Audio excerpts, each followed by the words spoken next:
19th, 2024. Are there any changes? Seeing none.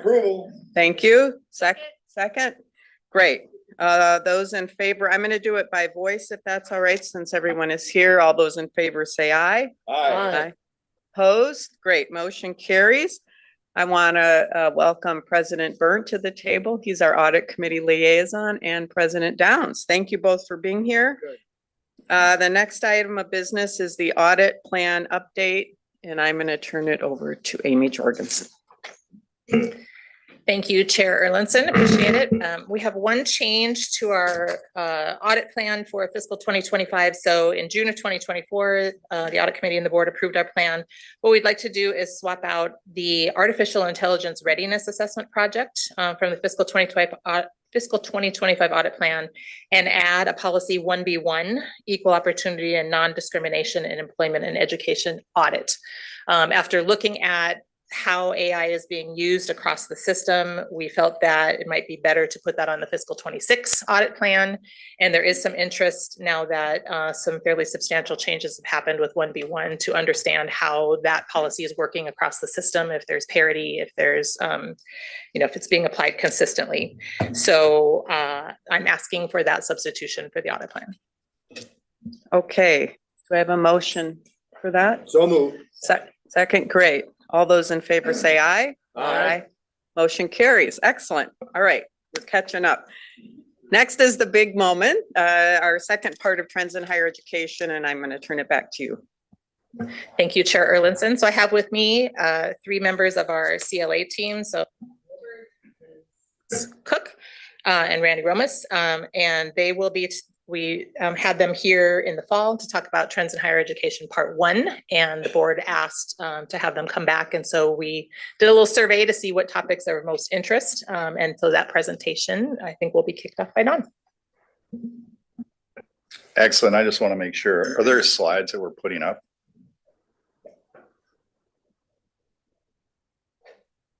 Well, I appreciate the time today. It's fun to talk about the trends of higher education because, quite frankly, that's my world.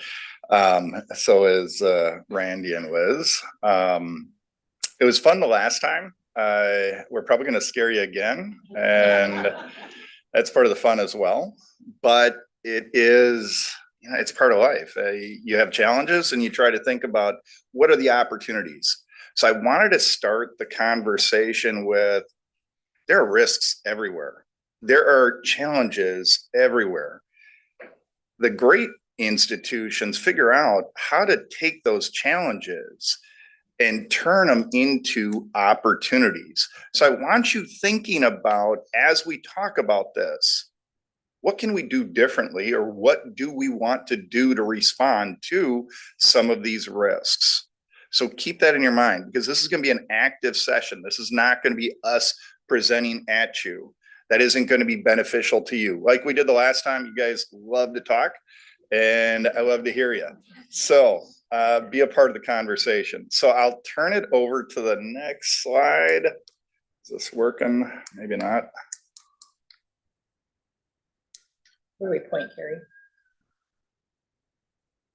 We can also say, just flip the slide too. Once it gets there. Oh, you want to go? Oh yeah, that's right. So the agenda is real simple. We're going to talk about the future demographics. Liz is going to start that because the last time she didn't get to speak. So we started with future of demographics, otherwise she would not work with us anymore.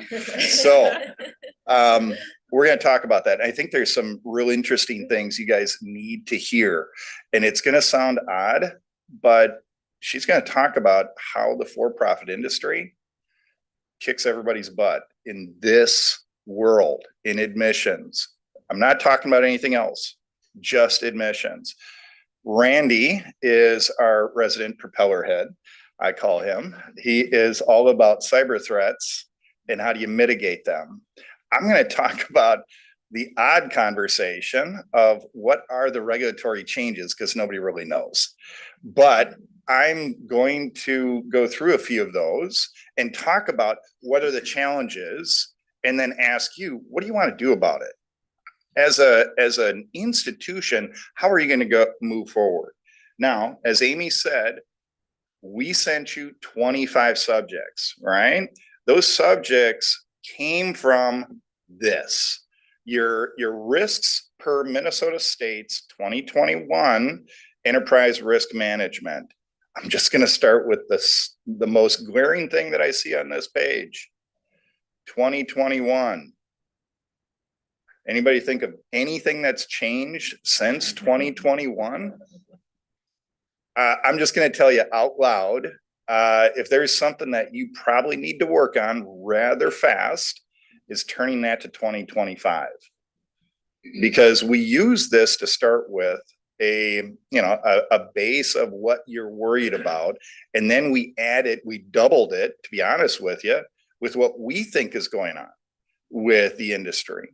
So this is antiquated and obsolete at this point. There's probably some stuff that's real and true.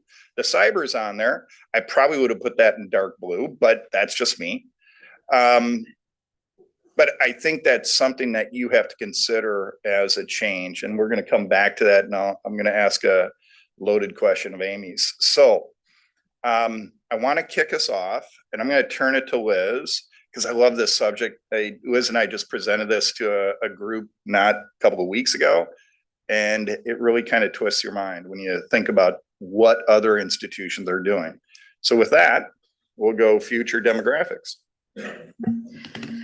Yes, I get to kick us off today. So I'm excited to talk about future demographics so that we can just think ahead and kind of plan for. We know that the enrollment cliff, we've been talking about that for years and is pretty much peaking right now in 2025. But let's start by looking at some of the statistics and graphics. So these come from, there's two of them. These come from the Western Interstate Commission for Higher Education, WICHE. They do a knocking at the college door study every 4 years, and it's pretty much a full report on high school graduates and their projections. And so this one is from the latest study that came out in December 2024. So it's their newest projections. And Minnesota, you can see right there, has a projected decrease of 12% through 2041. And so if you remember these kind of stats from 4 years ago, Minnesota was around a -3%. So it did go up a little bit more significantly. And the Midwest is sitting at 16% decline. We historically had seen that the Northeast was the bigger decrease, but now it's looking like the West is kind of turning a bit more. So those are the changes that we've been seeing. The South still remains as kind of the more stable region moving forward. And then they also do the projections by race and ethnicity. So another interesting thing, they have multiracial graduates are going to significantly increase through 2041. And then Hispanics as well will increase. And all the other races on there, if you point out the white population will go down by 26%. So really going to be a significant changes in the demographics of students moving forward. So, really, why do we care about this information is we can be better suited to plan for recruitment, admissions, and student retention moving forward when we know what that student population is going to be. Because right now we're at, we have a pool this big and it's just going to get smaller. So you want to be able to retain and attract students at Minnesota State moving forward.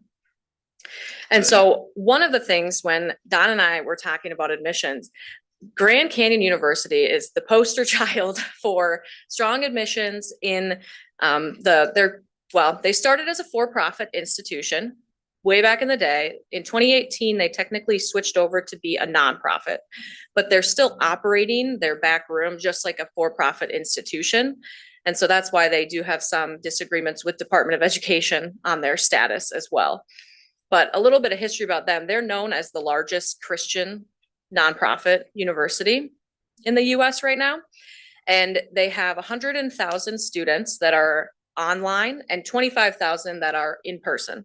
So significant online portion, but they still have a good amount on campus. They're in Arizona.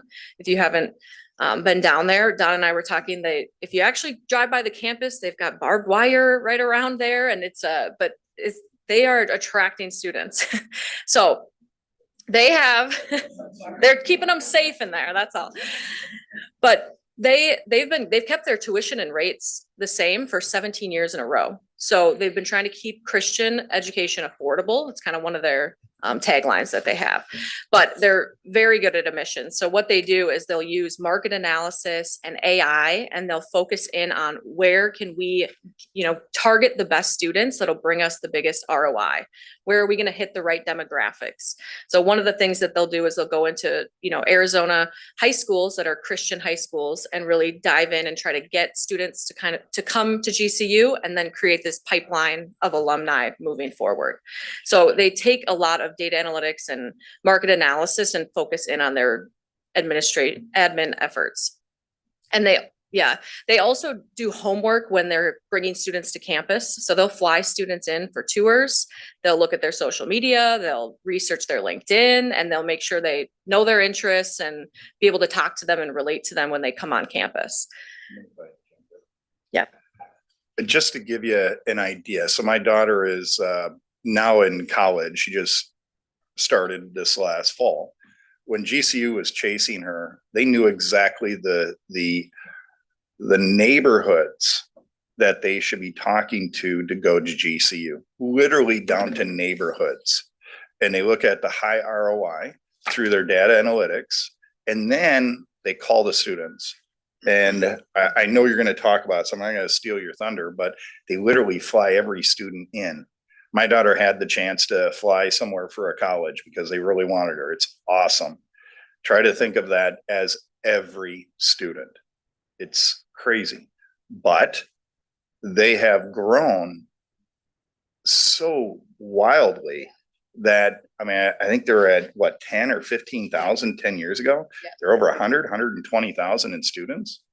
It's crazy how fast they've grown because of it. Yeah, we have an intern right now in our higher ed group in Minneapolis, and he didn't go to GCU, or he isn't going there right now, but he flew out there for a tour and said it was a really cool experience, and they made it, wined and dined him and tried to get him to come to campus. And they tried to basically, once they left the tour, he was getting texts and calls every single day from the recruiters to get him to accept. So they are going after students very aggressively. So it's really working well for them to get students on campus with that significant increase in enrollment over the last 10 years. And there's also, you want to bring students in, but you also want to retain them. So moving a little bit into more focused on student retention, one of the things we're seeing out there, well, actually, first of all, one stat that I wanted to bring is all students in a public institution, 1 of 4 will drop out. So it's a pretty significant number when you're looking at it overall. And so it is very important with student retention moving forward with less high school graduates as well.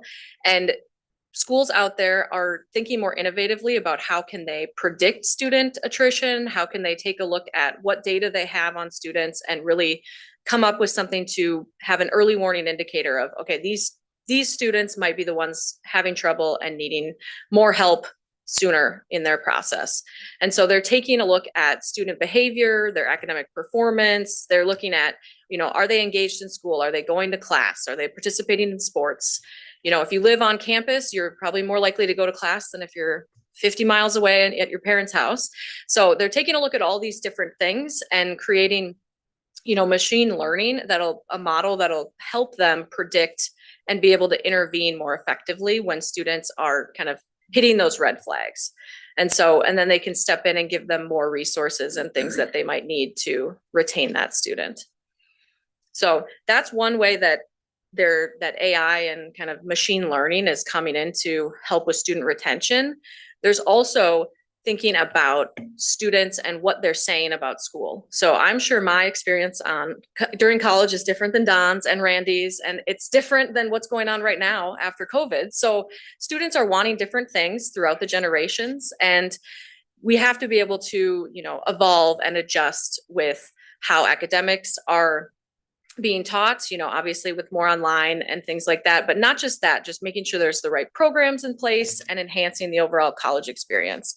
And there's something that you can do with information that's out there online, essentially. It's called sentiment analysis, where opinion mining is another term for it, where they use data analytics and machine learning to actually go to websites where students would be giving reviews, like rate my professor, it could be their social media, and they'll analyze what they're saying and be able to provide feedback, whether that be themes or, fluctuations in their text and kind of tone of what they're saying, so that they can give that feedback back to schools and they can use it. It might be negative, like the dining food is bad, or it could be really positive that there's a professor out there that is really getting to students and has a really good strength there that might be useful in other places. So just in general, that's another kind of AI and innovative thing that could be retaining students. So any questions or? Yeah. Just stole the thunder. Oh, you're good. Honestly, if you think about retaining a student, let's say that student drops out their second year, think about the revenue you just lost in 2 years of tuition, fees. Let's go beyond that, because I've always felt tuition was a loss leader in colleges, at least in the privates. That's how they look at it. Tuition is a loss leader. They don't make money on tuition. They make money on their alumni. So if they drop out, they don't have graduates to come back to and say, can you buy a sweatshirt? Can you donate to the institution? So you lose out for years. My friends that dropped out of college or dropped out of a certain college, they don't wear their sweatshirts. They don't talk about their football teams. They don't talk about anything. They look at the next college they went to, and that's where they put their money. So that retention is a multiplier in losses in revenue. So you have to think about when a student comes in, getting them to graduate just pays back in just absolute groves if you handle it right. And I think Liz is correct about our differences in colleges. I think she went for academics. I'm old enough that I remember Animal House, and that's what I wanted out of college. Liz, I'm raising my hand to myself. That's good. So you mentioned Grand Canyon. I'm well aware of them. When I look at where students are going on the little Instagram posts from high schools in Minnesota, they started popping up a few years ago. I think they're actually physically going, but I don't know. And I'd not heard of the institution, 4 years ago, I would say. What's the best public institution in your mind on enrolling students? It's probably Southern New Hampshire. Are they public? Yes, they're a public institution. ASU is another one that's public. Maybe not. Not as much, but they show them the experience when I forgot his name, the president of ASU, Crow. Very innovative, and his people that work with him are the same type of passion. So when they bring their students in, they go through the same type of process. I mean, think about Notre Dame. That's another one. My daughter was recruited for Notre Dame. They put her name up on lights in the football stadium, and she was going there for academics, not for sports. So those are things that kids just don't forget.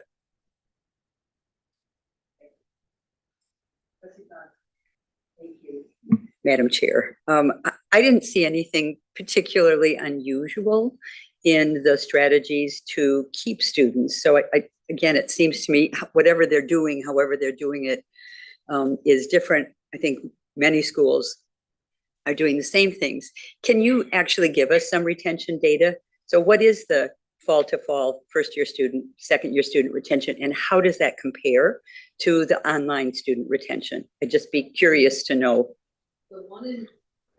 The 1 in 4 for public institutions was first year 4-year degrees, I believe. And that was, so 75% retention. I don't have specifics on Grand Canyon University. I believe they have a lower retention rate overall when it comes to retaining students. So they are good at bringing them in, but I believe their retention is much lower than the average. It is. Yeah. Can I add to that? It seems like they do the same thing from college to college, right? But when a school that uses data analytics is diving into information, they know by school ID number where someone isn't engaged. Most schools are doing it via, well, I didn't see them yesterday, or someone in the college is doing certain things that are watching the students. AI takes it to an extremely different level. They match up exactly how much engagement they have, and they do it real time. It is, but if you swipe your card in a certain building, we know you went to a game. If you swipe your card to go to a club, we know you tried to get into that club. And that's what AI is doing differently than, well, I think the student's doing something. You know, the other tracking comes in classes. I'm familiar with Canopy. I don't know what the system uses here. But when I taught in that system, I could see whether students, and it was an online course, I could actually see who was logging in, how many hours they were spending on course materials. And so it is another use of that could help. I still feel like it's a little creepy, but that could help to target students who were not engaged, who weren't spending time on the class material. So I think it's interesting in that way, but I was interested in the retention because in some ways it sounds too good to be true. And if it's the bring them in, but they don't necessarily graduate, that's certainly a problem that we're all aware of. Trustee Grabowski. Retention and recruitment is students need to feel special. They need to feel like they belong, that they're a member of some. It's not belonging. That's how they get them. They put their name in lights, and you keep them by they feel engaged in the college life or in the academics, even if it's just online, that you care about them. Because you're like, I'm noticing you're not doing 1 and 2 or 3. So my question is about scale. I presume that GCU is a private, and I know that Don, you mentioned tuition as a loss leader, but cost is a factor. And we've been having all kinds of discussions about budget. Are there ideas about how to scale appropriate to our system, our schools, and our missions that would allow us to be successful? You know, we can't fly people to our campuses. So what is it, and perhaps this is a question for the presidents, that we are doing, that we can do, that would help to engage these students and encourage them to come to our institutions and then eventually stay? I'll start off and then I'll pass the buck if you don't mind. You're right. The bringing them in, you can't fly them in. I can't imagine the PR problems you'd have if you were flying people in. But it's part of the conversation that I started with, which is, what are you going to do differently? Because the world's changed. GCU, and I want to make sure you hear this, GCU, their front of the store is private. Their back of the store is for-profit. They're really a for-profit entity. That's why they're having so many problems with Department of Ed, and they've been all the way to the Supreme Court fighting. But if you think about the data analytics going further on how do you make sure your costs are in line and you're not overspending, that's the other thing that GCU is doing an extremely good job at, and that's how they're keeping their tuition at a certain level. Does that make sense? Yeah. I mean, the problem is if you're not watching every penny, you're going to lose dollars, right?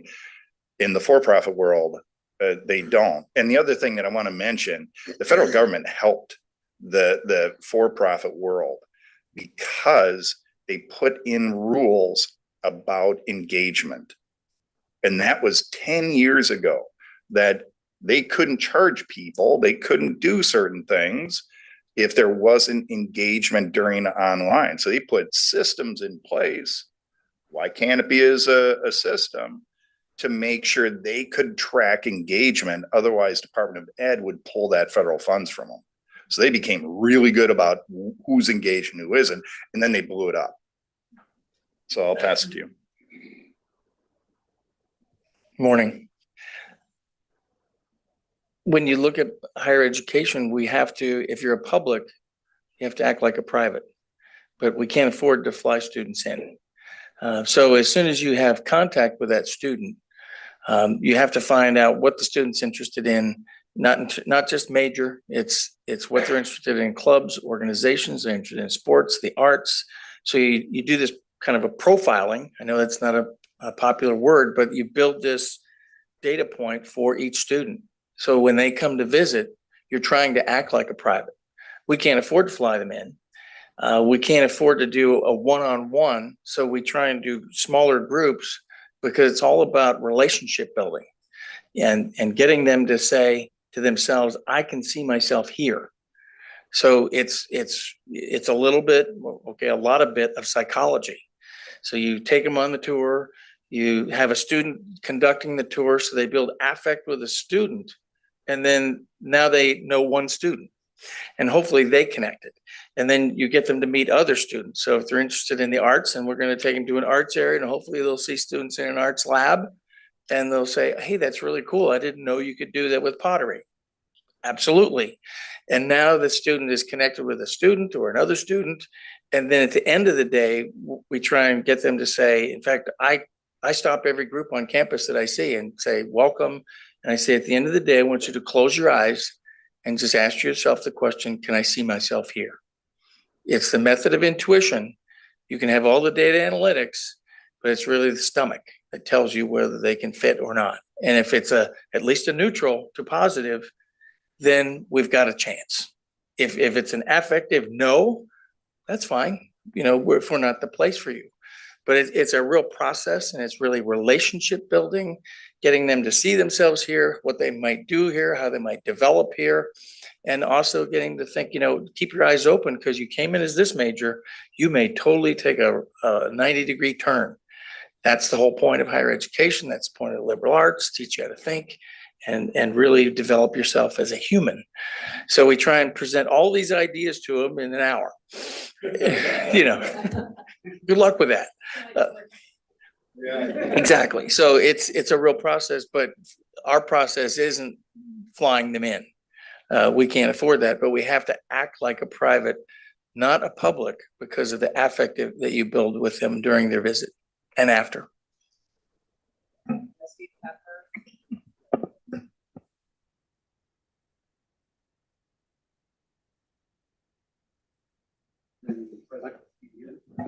I'll try it again. Okay. One of the things I heard is that whether it's ASU, Southern New Hampshire, you know, Witchy or Western Governors or some of the, you know, that they've figured out strategies that work for them, right? For the kind of product, for the kind of students they're recruiting. And I think one of the challenges that I've had in leadership and when I was overseeing research and planning is we've got so much data. We've got so many slices in time of how things are going. Where we struggle is to convert that into actionable insight that we can then use the right strategies. And so in that gap, we often fall back on general established, you know, best practices and that we lose then that targeted approach, both at the macro level in terms of who we're going after and how we're recruiting, or even at the institutional or the classroom and the service area level. And so we rely on intuition, as President Downs was talking, is our, you know, that gut check. But I do think there's opportunity for us as a system to get better at translating all of this data that we collect into things that we can act on and bring to scale and other things. I think that's a challenge for us. Thank you, Madam Chair. I have a question regarding Minnesota State. It's a huge system. I don't remember at last count if it's the third or the fourth largest in the United States system of higher ed. And yet I haven't heard really a whole lot of robust grounds up information at all related to the dramatic changes in the instructional methodologies and learning. We have certainly gone from seated classroom spaces to hybrid models to online models, et cetera. Everywhere you look, you can hear about systems that are wildly successful or individual universities that are wildly successful in reaching out across their borders or all across country, and they bring students in.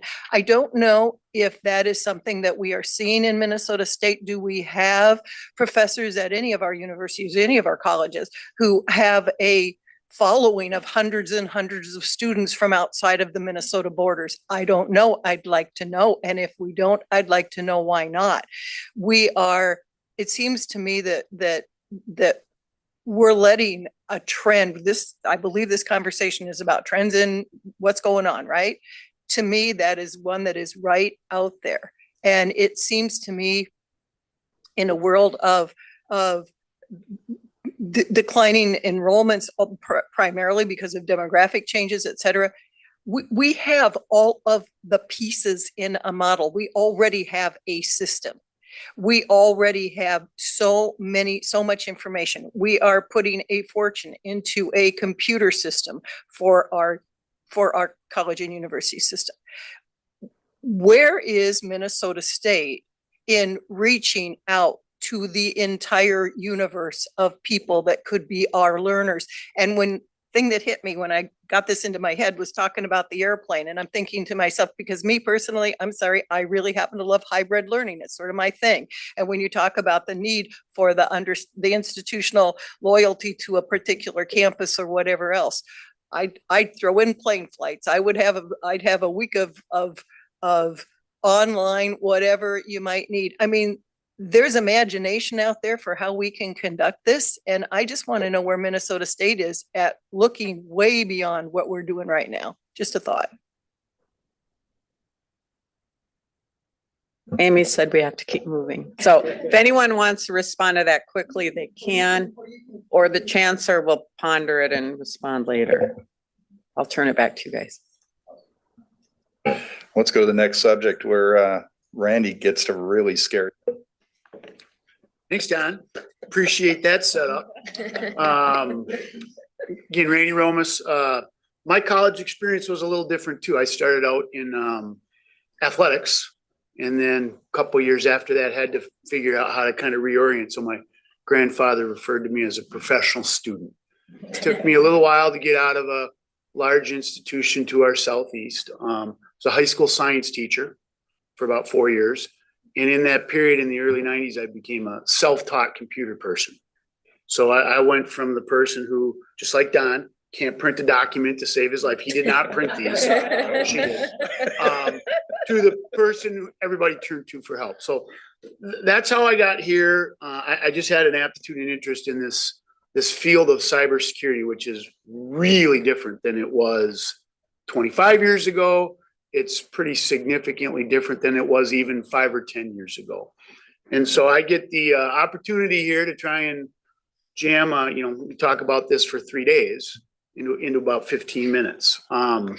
It's interesting, right? We heard a lot about data for this, data for that, the schools using ways to maybe scrape social media and figure out what are the students and attendees saying? How can we use that to engage them better? Well, the bad actors are doing the same thing.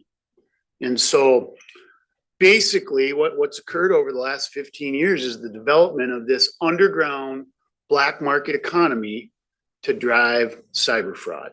The bad guys, the bad actors have created these techniques to run their cyber fraud like a business. Just like we're saying, the Canyon State one, they're public facing back office, they're private.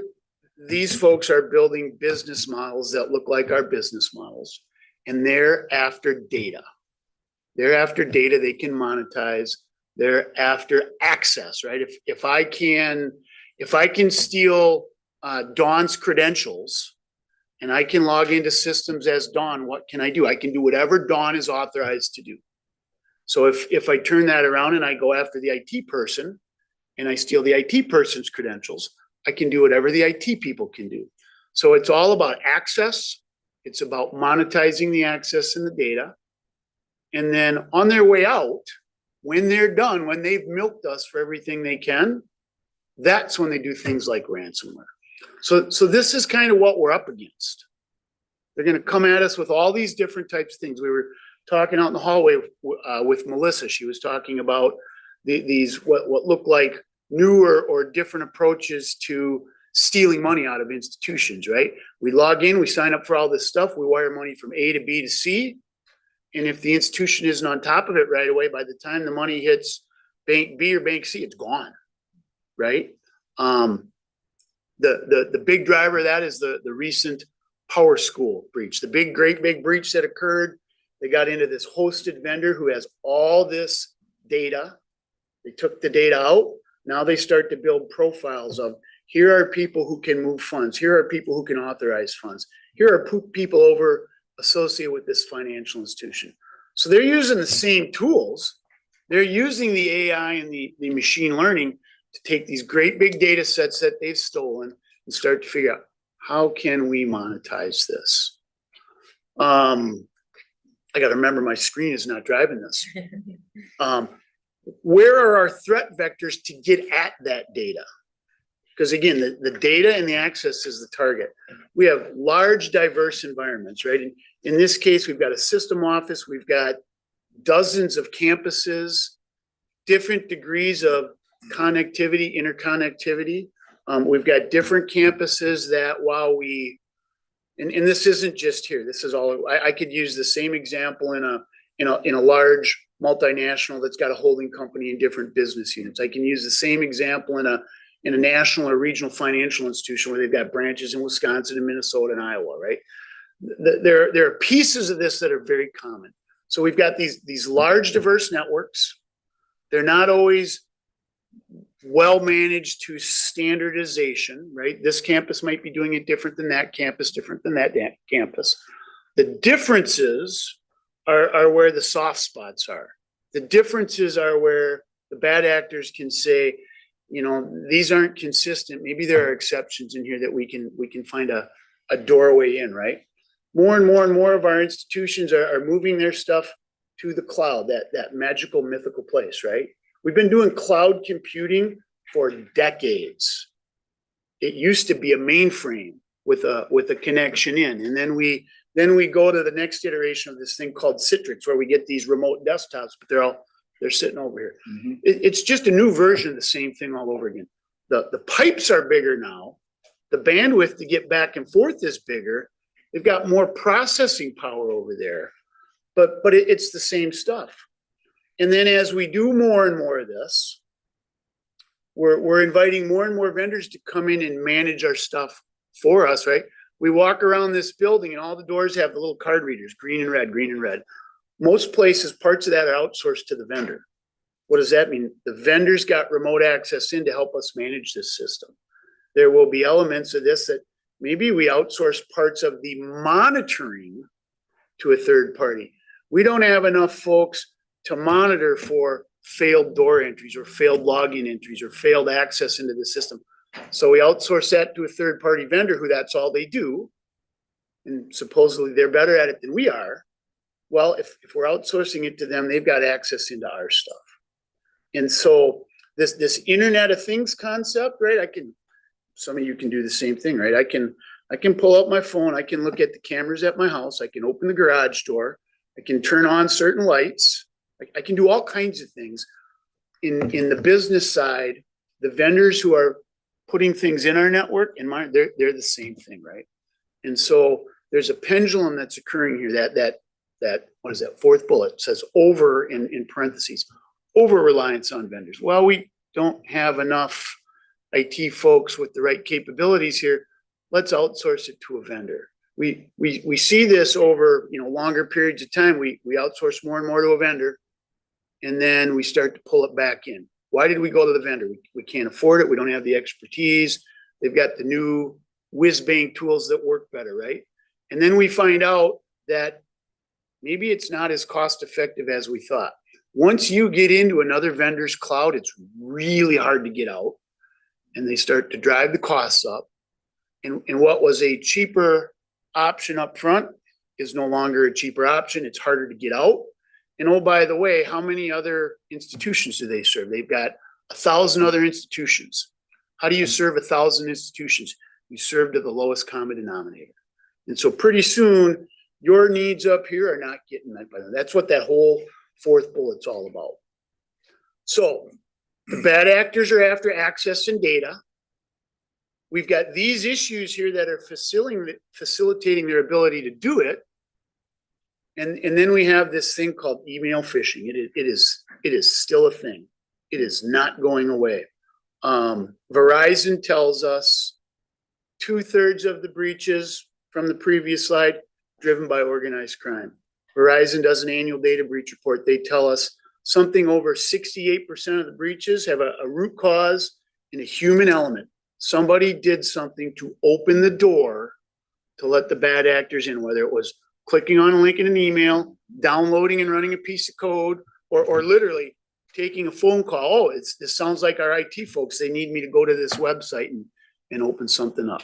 So that's kind of our attack surface that we've got to be aware of. The bad actors know about it. They know it as well as we do. Some days they know it a little bit better than we do. A couple of more wet blanket slides before we get to what do we do about it, right? This one comes from IBM. IBM does an annual data breach report. There's good news and bad news here. The purple bar tells us, on average, how long are the bad actors inside before anybody knows it? On average, right? Now, these two are accountants. I'm not an accountant. I like to think I can do math better than the accountants. What's the good news in an average? This is where you guys have to engage with me. Simple answer. What's the good news with an average? Half of us are lower than the average. So we won't be 194 days. We might only be 100. What's the bad news with the average? Half of us are worse, right? So big scale, lots of breaches, averages, the bad actors are in for 194 days. The dark blue, that's how long it takes to kick them out. Once we know they're in, it takes 2 months to kick them out. Now, the good news, we got better since 2023. Does anybody feel good about that?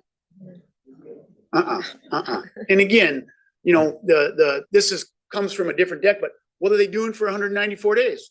What I said earlier, they're monetizing their access. Where am I? What do I have access to? Who can I impersonate? Can I directly steal funds? Can I steal EPI, EPHI, PII, financial information? Can I steal intellectual property?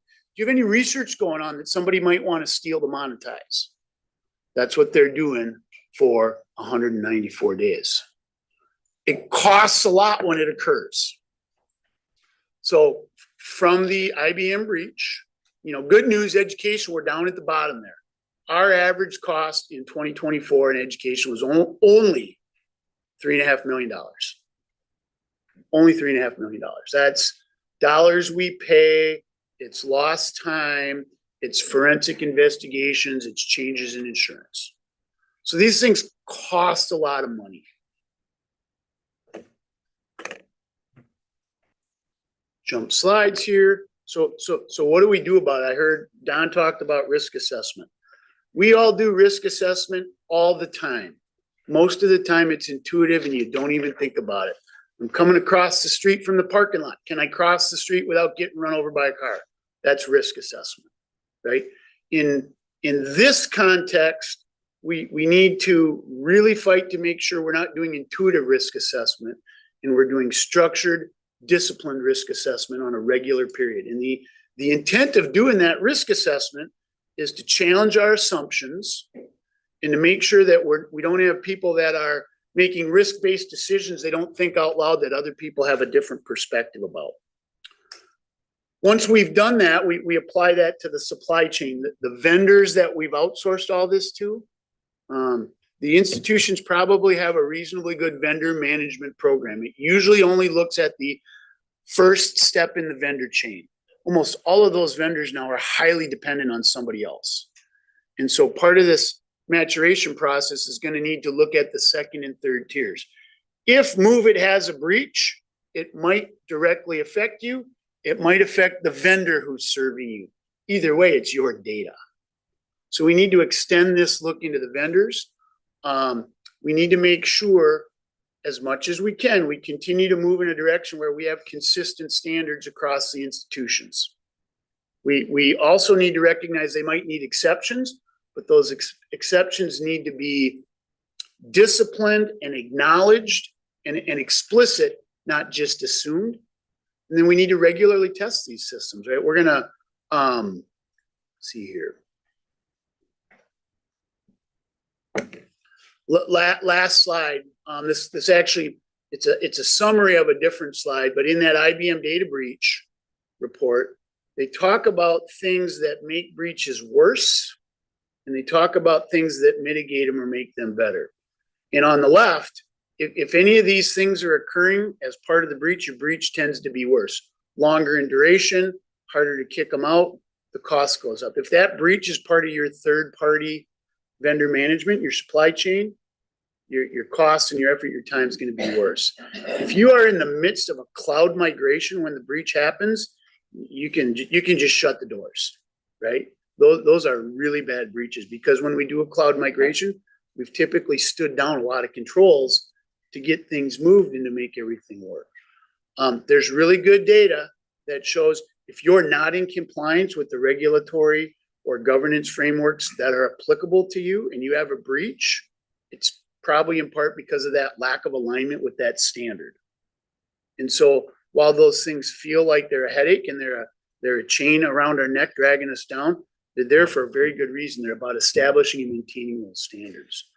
In the middle column, if we are developing and implementing these elements of a mature IT and cyber operations, the breach is less painful. The amount of time is less. The amount of time it takes to kick them out is lower. When the duration of the breach and the time it takes to kick them out is less, our cost goes down. It costs us less out of our pocket. It's less disruptive to the institution. So those are key elements in making sure that we mitigate the breaches. We are less likely to have them occur, and the impact is less. And Don just wrote here that my time's up. So questions or dialogue, because otherwise we're taking from Don's time, and we know nobody likes that. Amy, how are we assessing our risk? Thank you, Trustee Johnson. So I was just going to say that this afternoon during our closed session, we're going to be talking about some of that. And also we'll get our annual security update, which will address a lot of these things. And I'll close it real quick with what Randy was saying. It's interesting in a higher ed world where professors, students want a very open and transparent system, rightly so. There's anything wrong with that. But it also puts you at greater risk because an open and transparent system allows for more of these type of breaches. You just got to understand those are risks that you have. I have one more section. I'm not going to go through that section because we are actually out of time. But I want you to think about something. You want to flip to the weed slide I've got. There you go. Yep. So I've got a whole list, and I could go on and on with the stuff you hear in the media and the things you hear from the federal government of what might happen. We don't know. The thing that I want you to think about and take the items that you hear that you think might happen. And we can talk about this at another time. I'm more than willing to come back. Love this event, but think about what's happening. And instead of whether you're on left, right, in between, outside, whatever you want to put it, if you're cheering or upset about what is being said, take those emotions out. Think about what is happening and how it impacts Minnesota State. Take a second and ask the question, how can I take this and make it better for the institution? Using, some say that DEI is dead in all institutions because of what Trump has tried to do or is doing, whichever way you want to put it. How does that change the potential for students that come to Minnesota State?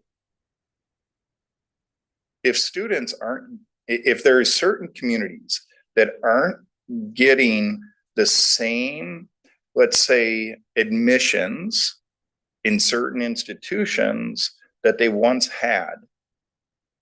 What happens to Minnesota State? What happens within Minnesota State when you had certain things that may or may not be okay today? So I really get you in a different mind space. Take the political out of it, take the emotions out of it. Think about how can we make this a win for Minnesota State? There are things that happen to all of us that you're like, man, that isn't good. I don't like that. Or I'm cheering and I forget to pause and say, well, what am I going to do about that? How am I going to better my world based on that situation? I'm just going to leave you with those thoughts because we are out of time. And I would just tell you that Minnesota State College University system, what you have built here over, decades or a century, is extremely helpful for so many people out there. So when you remove the emotions, remove the biases, you're just going to take this state even further than it is today. That's my close. Thank you very much. Thank you. Oh, trustee Hipsch has a quick question comment. Thank you, Chair Linson. Just going back to your first comment, Don, and this might be for Amy, the 2021 risk register. What is the thought pattern on how we bring that up to date, or where is that in the work plan?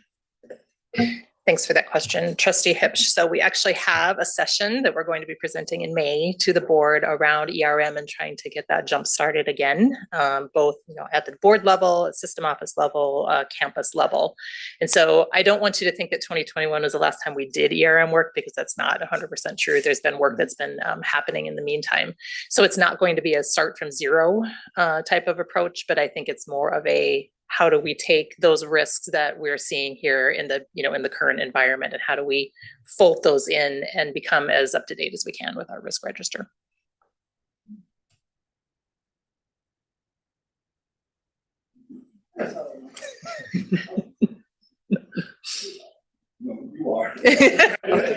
My son's joining us for lunch. He's like, where do I go? Sorry. Chair Soul, thank you. Thank you. Thank you. Thank you. I think we're adjourned. Yes, thank you very much, as always.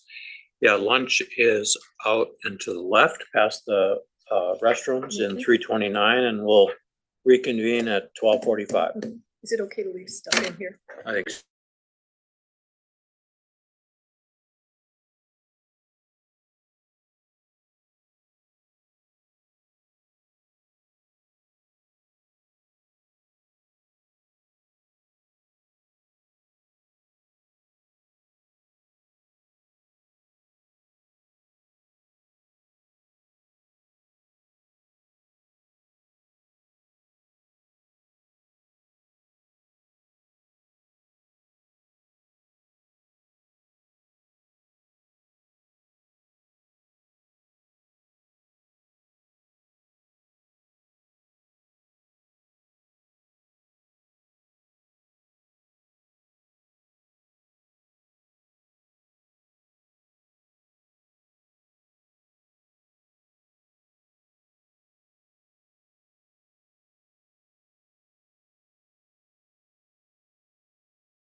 as our liaison.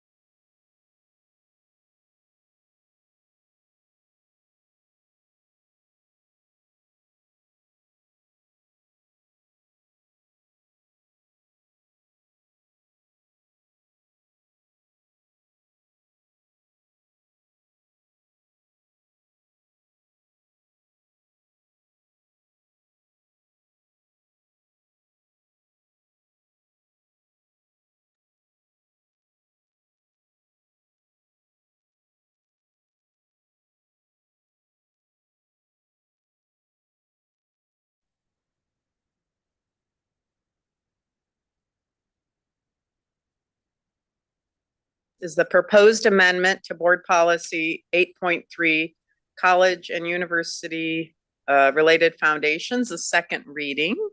So I'm going to turn it over to Jen Daubasy.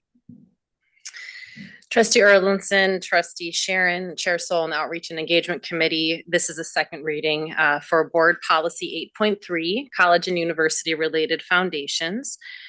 No changes were made between the first and second readings. And as a reminder, key points of this proposed policy amendment, we're adding descriptions that further define the work of advancement and include development and stewardship, provide clarity on the roles of related foundation, and added language that emphasizes the college and university and related foundation strategic work to support advancement. At the first reading, Trustee Janisich had asked how many foundations were affected by the proposed reporting requirement amendment in Part 4, Subpart D, as set forth in Minnesota State Procedure 8.3.1.4, Subpart C, for foundations that have revenues under $750K in a fiscal year. And so the response is approximately 5 related foundations would be affected by this change. That this amendment makes it less burdensome options in addition to an audit for those smaller foundations. So your board packet contains the clean version with all the track changes accepted, followed by the marked up version. And we'll stand for questions. Aaron, do you have any questions or comments?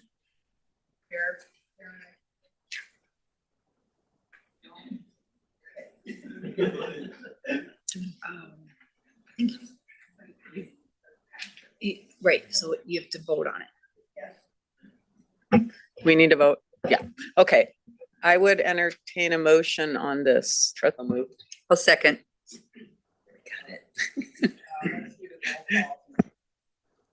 We'll do the roll call since it's board policy. Chair Sharon, Aye. Trustee Janisich, Trustee Johnson, Trustee Richter, Don Erlinson votes aye. The yeas have it. It passes. Next item. The second, this is the second reading for Board Policy 8.5, Local Advisory Committees. No changes were made between the first and second readings, and only technical edits were proposed originally. The purpose of a local advisory committees is to promote and secure support for colleges and university programs and services, and to advise the president about ways in which programs and services can be responsive to the needs of students and to service area, as well as other purposes as defined by the president. We'll stand for questions. Any questions or comments? All right, seeing none, I would entertain a proposal to advance this board policy. Thank you. Thank you. Second, Trustee Sharon. All right, Yes. all those in favor, I will go through roll call. Chair Sharon, Aye. Trustee Johnson, Aye. Trustee Richter, Trustee Erlinson votes aye, and Trustee Janisich is not here. Before we adjourn, do you have any comments, President Johnson? In general? No, nothing to add. Thanks. All right. That might be the fastest committee meeting ever. Thank you very much. We're adjourned.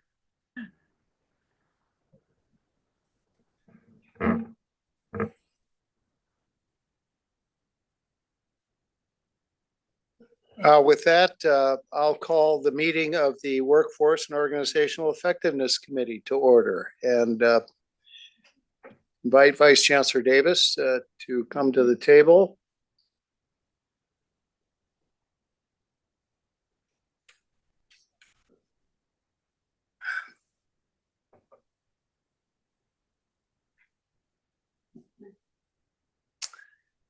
And also our presidential liaison, President Inch. Thank you, President Inch, for joining us here at the table. And unfortunately, President Charlier, our other liaison, is not able to join us today. But I appreciate the insights that each of these two presidents have offered in some of our preparation. We have a brief meeting today as well with a couple of first readings of policy. So we'll jump right into that after we approve the minutes as distributed. Is there a motion? I should take the attendance first for the committee. Trustee Erlinson, are you present? Trustee Hipsch? Trustee Sharon? Here. Thank you. And Trustee Teffer? Thank you. Trustee Murillo? All right, Trustee Murillo is absent. Otherwise, we have quorum and the committee is formed for today's work. We have a proposed amendment 4.6 and excuse me, we did not do the minutes. So I'll ask for a motion to approve the minutes, please. Thank you. I heard both. I'll call the roll for approval. Trustee Erlinson. Aye. Trustee Hipsch. Trustee Sharon. Aye. Trustee Teffer. And chair votes aye, so the minutes pass as distributed. Thank you very much. Sorry, now we'll go to the first of two first readings. I'll ask Vice Chancellor Davis to give us an overview on the first policy 4.6. All right, thank you, Chair Coles, members of the committee, Chancellor Olson. We have two policies to present to the committee today. Both are, this is their first reading and they're both open for comment at this time. The policies are related to one another. The first that I'm gonna want to present with you is Board Policy 4.6. It is due for its customary review after 5 years. It's actually overdue. Board Policy 4.6 concerns the reemployment of early retirees. There still is language in our collective bargaining agreements which permit early separation or early retirement for employees. Otherwise, the policy language in 4.6 could, in theory, be incorporated into the board's early separation incentive policy, which is the second policy that we wanted to discuss today. But because there are different vehicles for early separation, there is a standalone policy. The changes in 4.6 really just are concerned defining what constitutes an early separation incentive, differentiating it from other ways in which someone might separate, and making sure that there's clarity around where the policy is, what it is concerned with. And then also clarifying that reemployment under the board's early separation incentive policy is subject to that policy. The proposed amendments otherwise only includes technical edits and new formatting and writing standards. It is open for a 30-day comment period, which will close on April 9th. And after consideration of those comments, we plan to bring it back to the board for approval at your April meeting. So that concludes my summary of 4.6, Chair Coles. I'll just stand to see if there are any questions.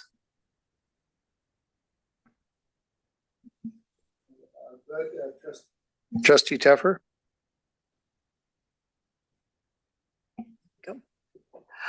Vice Chancellor Davis, I just have a question. I think that sometimes these things just roll by us so fast, we don't even know what we're voting on, or we just kind of put a rubber stamp on it, et cetera.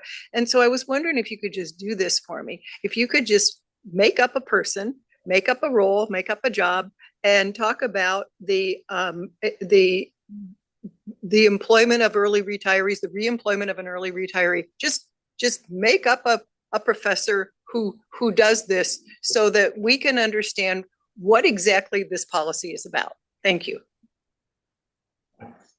Chair Coles, trustee Teffer. So I'll use an example from language that is part of the IFO agreement, the University Faculty Agreement. Faculty, that policy, this language has sunsetted in the agreement. So for people who are hired after June 30th, 1996, they are no longer eligible. But if you were hired before that date and you are at least 55 years of age, you are eligible for an early separation. And that faculty member could take that separation either through an early retirement or resignation. They would notify the university if offered of their intent to do so. And then there are payments proposed in the contract that are reduced based on the faculty member's age. But in essence, after they complete if they are eligible, then they could separate. And then they would get benefits and an incentive payment as prescribed under the contract.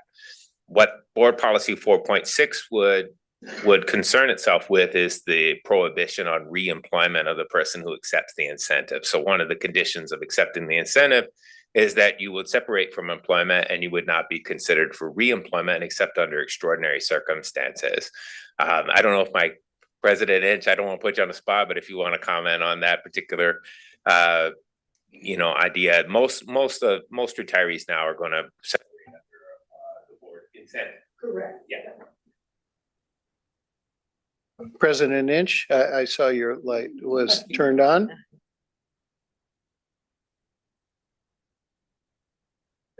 There are times when a person has a critical skill set that's necessary for short-term or even medium-length term to be able to address an immediate need where this would be appropriate. Did that address your question? Generally speaking, could you even broaden a little bit and talk about the second policy a little bit and how it relates? It seemed to me that we had some good discussion with President Charlier in particular in advance of this meeting, and I want to make sure that her appreciation for these policies was brought into the meeting. Can you summarize that, BC Davis?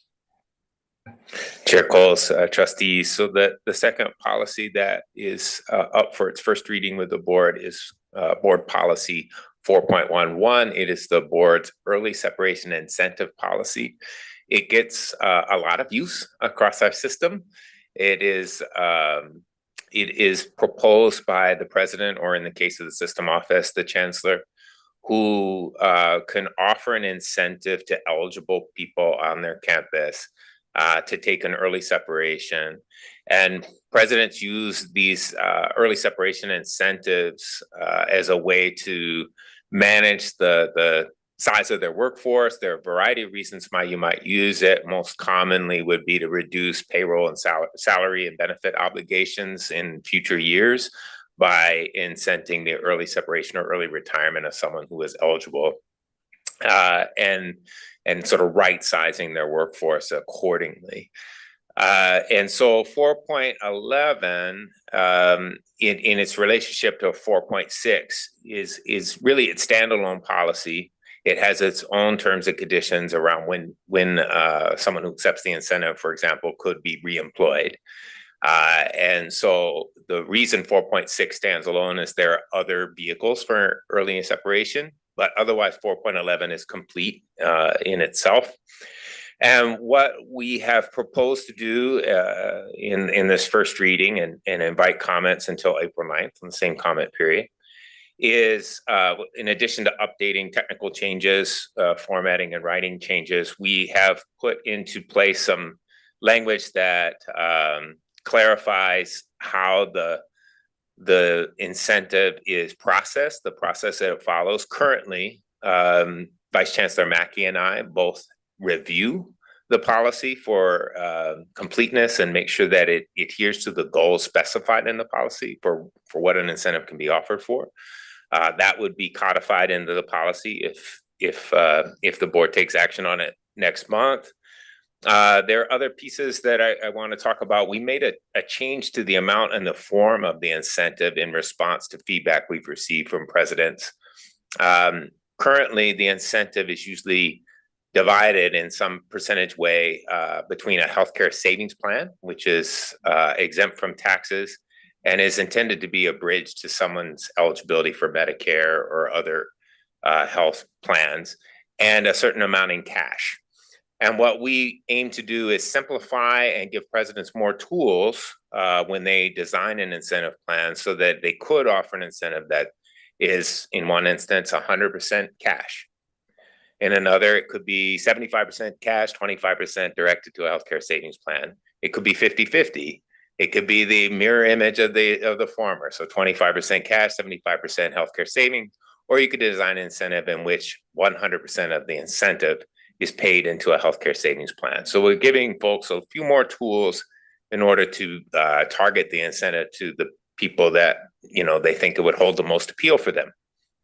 And then we make clear that the overlapping plans are prohibited, something that we've needed to make sure that we don't want to, it's actually confusing, I think, to folks to have multiple incentives operating at the same time. So we make that clear. And then, you know, during the comment period, we'll hear comments from those who have other suggestions for the policy and bring those back to the board next month. But I hope I've satisfied your interest. I think so. I think important for the trustees to appreciate this is bringing up to date, and I think improving in the second instance, two very useful policy tools that the presidents appreciate. And I know President Charlier spoke specifically about, I'll just ask President Inch if you had more color or context. Chair Cole's not much more to add other than the flexibility allows us to adapt to individual needs and can help help tailor this to what a particular person's circumstances are that would help make the transition. It's a good change. Let me see if any of the trustees have questions or comments to make. This is first reading in both cases, so there'll be a 30-day comment period internally, and then this will come back at our next board meeting for a second reading. Trustee Hipsch? Thank you, Mr. Chair. Not a tweak that's being changed here, but just a question. This is the first time I'm reading through it. In 4.11, it talks about eligibility. One of the criteria is the age 55 or older on that. Just curious on where has that always been the case, or what's driving that requirement? Chair Cole's trustee Hipsch. That has been the case in the policy. Is the design of the policy for the person who's offered the incentive is to it's anticipated that they're eligible for soon will be retirement, and so the incentive is designed to bridge the time that elapses between when they would formally retire, to kind of accelerate that separation. It is kind of one tool in a president or chancellor's toolbox for managing the size of their workforce. It's voluntary, and it's again the incentive is designed to take someone that is close to retirement and accelerate their separation if they accept the incentive and the terms of the incentive. The alternative would be an involuntary reduction in force, like a layoff, which in most of the compensation plans and agreements will impact the least senior person, generally one of the newest employees on the campus. And so this would be the inverse of that in most cases. Thank you. Trustee Sharon, do you have any questions or comments? No, thank you. No, but thank you. Good, thank you. Any other committee members or other trustees?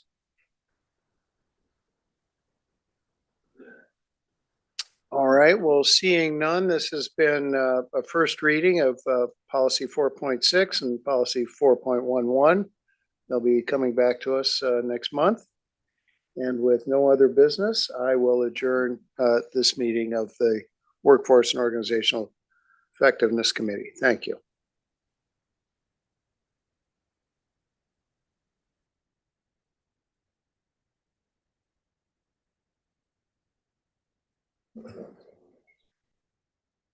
So we'll now convene the committee of the whole to hear about the NextGen project.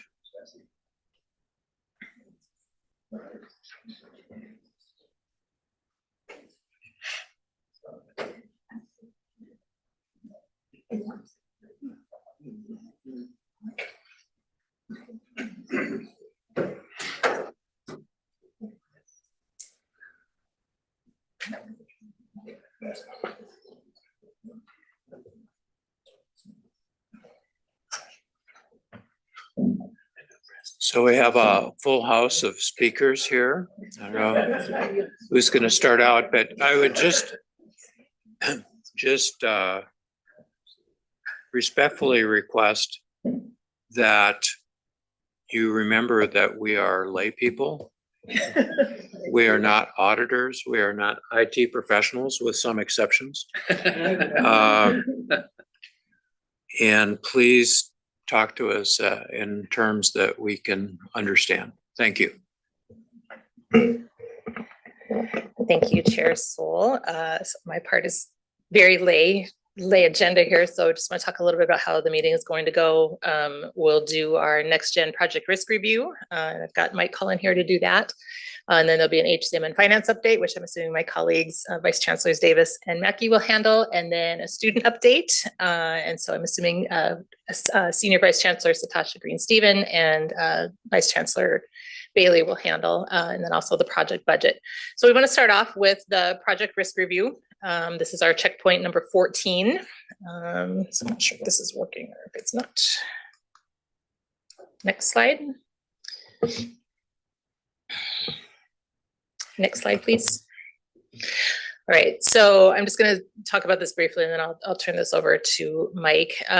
We talked last time at our checkpoint, which I believe was in November, about making sure that when we as internal auditor looking at this, that we're kind of looking at the project as a whole. So in the middle there, you'll see the workday student piece, which is the student scope that has kind of those 6 elements. But then we also talked at length last time in our checkpoint about many of the other kind of associated projects that are kind of coming along with this, and just making sure that appropriate attention is paid to those projects because they're very intertwined. And so that's going to be a focus of today as well. So I'm going to go ahead and turn it over to Mike. Yes, thanks, Amy. So as Amy mentioned, right, there's a number of items, and this slide is not designed to be comprehensive of all the other system-wide initiatives and projects and campus initiatives and projects, but to highlight a number that are impacted or could be impacted by the Workday Student project. So as we were thinking about the project risks, the risk to the Workday Student project, we wanted to take this broader view to be able to think about how does Minnesota State tackle all of this change in a way that is successful. Next slide, please. So really we were looking at kind of 3 key questions. The first is, how will Minnesota State manage and balance the confluence and dependencies of all these various projects and initiatives? And then how do we make sure that in this first phase of the Workday Student work, where we are working together to determine our student processes, that we get to consistency and efficiency and effectiveness of those processes? And then finally, how do we make sure that the appropriate stakeholders are participating across all of these various initiatives and projects? Next slide, please. So our current rating of that overall risk right now is high, given that there is a number of in-progress activities happening to determine how all these things fit together, what resources will be allocated, and in some cases hired and assigned to these various projects, as well as how does this all get sequenced, knowing that the student project is a long project from the months and years. However, that can go pretty quickly given all of these various projects and initiatives. And so most of our recommendations are highlighting items that are in progress or are in various stages of being completed. So as you'll see, as we get through the next few slides, these are really areas that need to be addressed to really improve the risk management across the Workday Student Project. Next slide.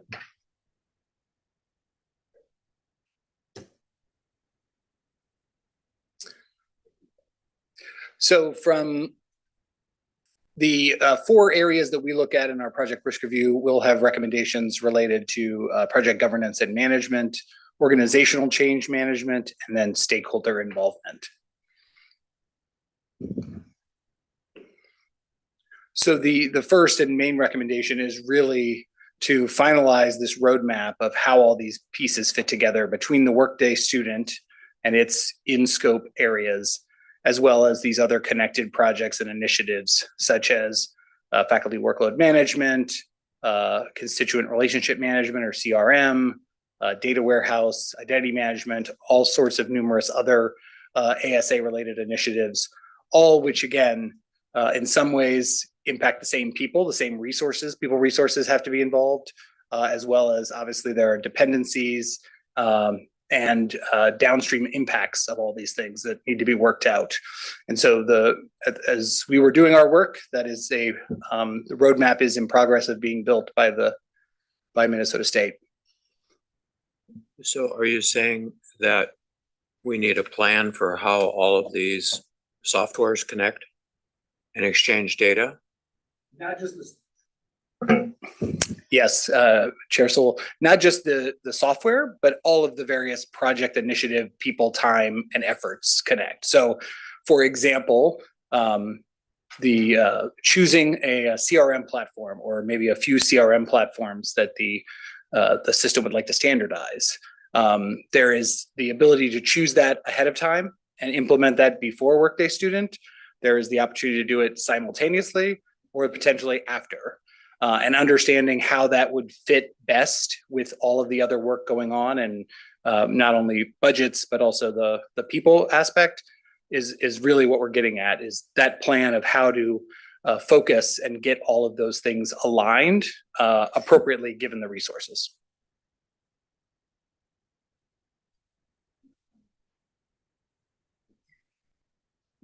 Thank you. I assume the roadmap and sequencing is underway. Are you like half done, quarter, 3/4 done? Thank you so much, Trustee Johnson. Yes, we are in process right now. I can phone my friend, Susan Struble, our program manager. How far into completion are we on that? Yes. Oh, You can sit there. I didn't want to scare her. Okay, am I on? Okay, for the trying to roadmap and pull all these things together, there's a lot of work that still has to be done as far as prioritization and determining what we absolutely have to go live with. And if it can happen after, we would consider that. If it could happen before, we would consider that. Going live with the Workday implementation is the most risk that we could do for go live. So it's a balancing act. So right now, I'd say we're still gathering the information and trying to get it teed up from a companion project perspective for decision-making on that. I'd say as far as the gathering of information, we are probably around 50% done. Like, we've got our arms around most of the pieces. We just need some more details. And then the decision-making process can begin.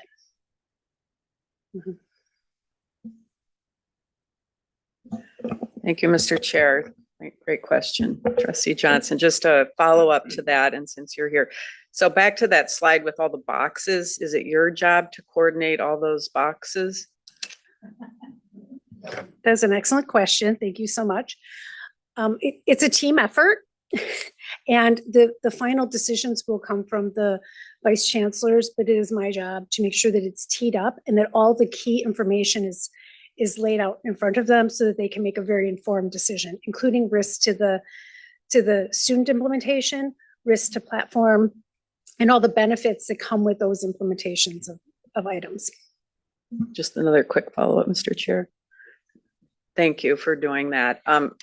So we are a collaborative entity, as we know, and so we have all those groups there in the second bullet, but are we mindful that when everyone's responsible, no one's responsible, that problem? And also particularly salient is the state and the federal government don't show a lot of willingness to give us a lot of money going forward. So I just want to make sure we're balancing this risk of not doing it right with delay and costing more money. Because, you know, we don't want to have to release faculty because we didn't get our work done on time on NextGen. You know what I'm saying? And that's not directed at you. I just throwing that out there. The other two recommendations here are really around, again, completing some work around the decision-making process, which actually has been designed. So now it's just a matter of executing the decision-making and the different groups that are involved with that. And then we also have the prioritize the hiring of the open student worker work stream project manager position, because the student worker functionality is part of this Workday student scope. However, it is more akin to an employee type work stream. It's key to have that project manager position to go along with the lead that's already been hired for that work stream, given that the colleges and universities do the student worker processes very differently across the system. The other area that impacts the Workday student is Workday Platform, or HCM and Finance, as you're familiar with, because it is all one integrated system. And basically, if you think of Workday Platform as the house, and then you are adding on a big addition with the Workday student side, you got to make sure the house itself is good and functioning. And so there's a number of top items that the team is working to address. And so again, we're saying we agree those should be prioritized and completed by May. And then finally is looking at the current people resources that are allocated to maintaining the Workday platform, and making sure that that is the right number of people resources to not only continue the plan stabilization, which is happening right now, but also the sustainment moving forward to keep that platform working well in the future. Thanks, if I may. So when it comes to that second bullet there and assessing the people resources, it's really easy to look at student as kind of a separate, you know, we've got a lot of people, we've got Nate in the audience, we've got lots of people who really don't have a lot to do with platform and are doing a lot of great things on that side. But I don't want us to overlook the fact that there are, you know, IT resources, potentially finance resources, people who are going to have to do double duty as we're still trying to stabilize platform and then move into student. And so similar to kind of the blueprint that we were talking about putting all of these projects together, I think it's also important to make sure that there's a blueprint and a plan for people, so that they are not trying to keep 1 foot in the student side, 1 foot in the stabilization side, and just making sure that we're, you know, being mindful of that as we're moving forward so we don't miss deadlines.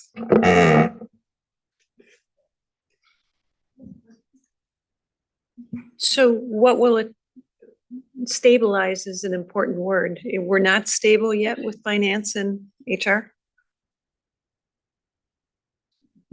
Thank you, Trustee Johnson. Stabilization for these types of projects is anywhere between 12 and 18 months past go live for our size and our scale. So we still have a way to go. We currently still sit within extended care until October 1st, which means is when we go through our cycle of firsts. We do have Team Workday with us still up to that point. So we have a little ways to go before we reach stabilization, but it's not abnormal as to where we are today.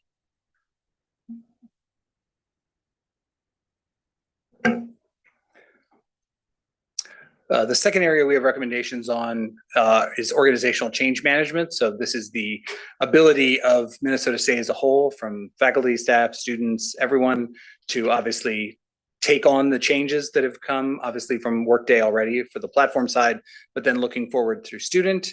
I think there's been a lot of good work already done to figure out how to get to a better set of efficient, simplified, and effective student processes that would be able to be leveraged across Minnesota State. And so now in this phase, it's really to start to do that and make sure that those things are happening with all the right stakeholders being involved, related to what is the scope of student and what is actually happening to make sure that we can, admit, register, do grades, do financial aid, all of those core processes in a way that makes it beneficial to take advantage of the power of the Workday platform moving forward. And so part of that is also hiring a few positions, one open Workday director position to really oversee the software, the platform itself, and then as well as an OCM director to lead the OCM function for making the changes that will happen during Workday Student. Thank you. This is very helpful. So you've highlighted 3 open positions. I'd like to know where we stand on hiring those positions. I don't know where that lives. Thank you so much, Vice Chair Erlinson. So the OCM director is actually currently being filled by an interim director. So we do have somebody within that role right now. That is something that our PMO team will work through, and we're building out on what we need to hire for that. So it's not a vacant position. It's actually being held by a person who's already on the OCM team currently and has been for HCM and finance. So we do have a bench there, which is great. In regard to the Workday director, we've already gotten approval from the chancellor on that. So that is working its way up through HR. So that's moving forward as well. The student worker lead, same process, is working through the PMO. And we do, as was mentioned, we do actually have a lead, is actually the project manager side of that helps to do a lot of the coordination for the timeline and different tasks and things. So we do have a person who's representing student worker right now from a lead perspective as well. So that's not completely vacant, but we do have to fill the PM role.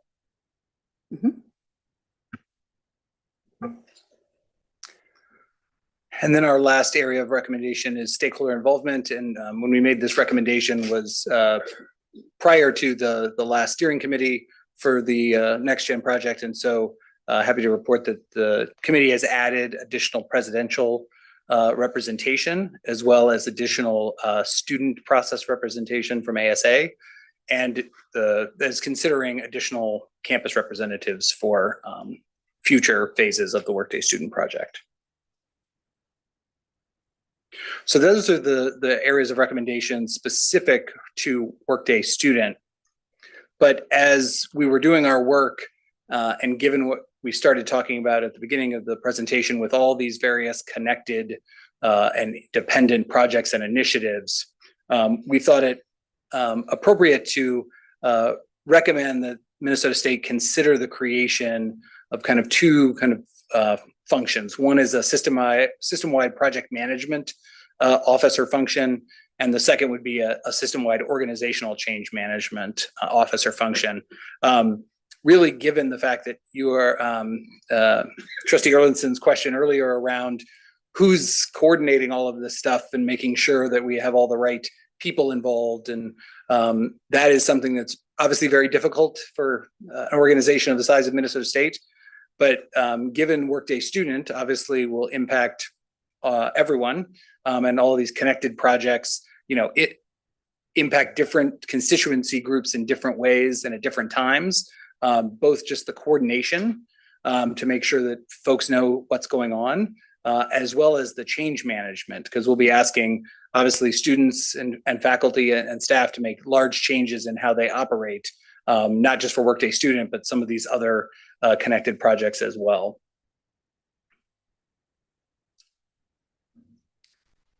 And then finally, we will continue to do our participation in various NextGen activities. And as of right now, our plan is that likely would do our next project risk review sometime this summer.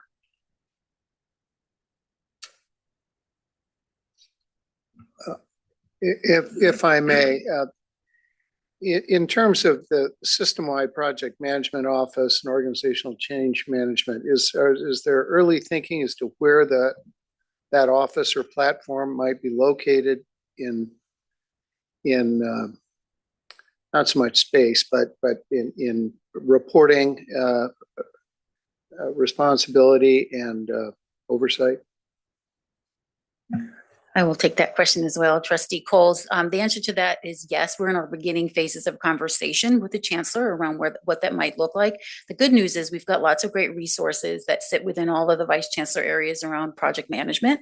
And so we're having those conversations now. Organizational change management doesn't exist as an office currently, as you know.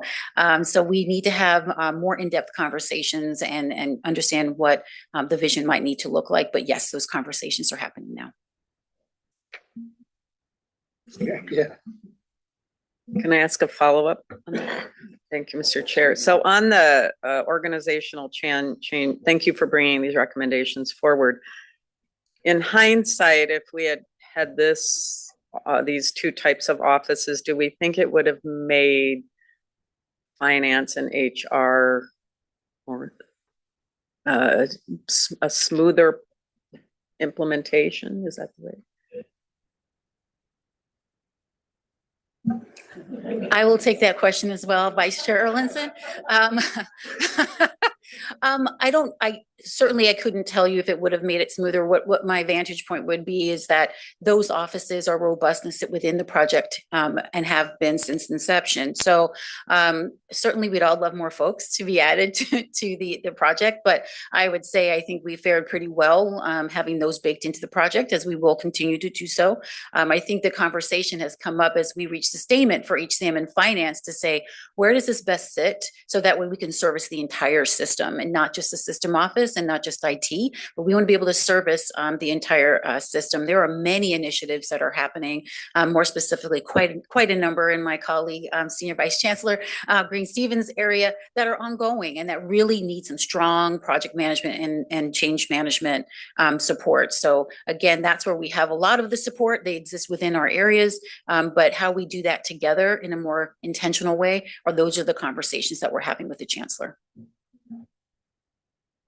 Chair Sewell, Trustee Erlinson, one of the things, I don't have an answer exactly to that question, but I would say we initially framed change management as a communication issue and staffed it accordingly. And I think we are increasingly thinking of change management as psychology. It isn't just about how we communicate, it's how we think. And that shift leads us to seek alternative talent. And there's an opportunity to do that. So that's one of the conversations we're having. Thank you.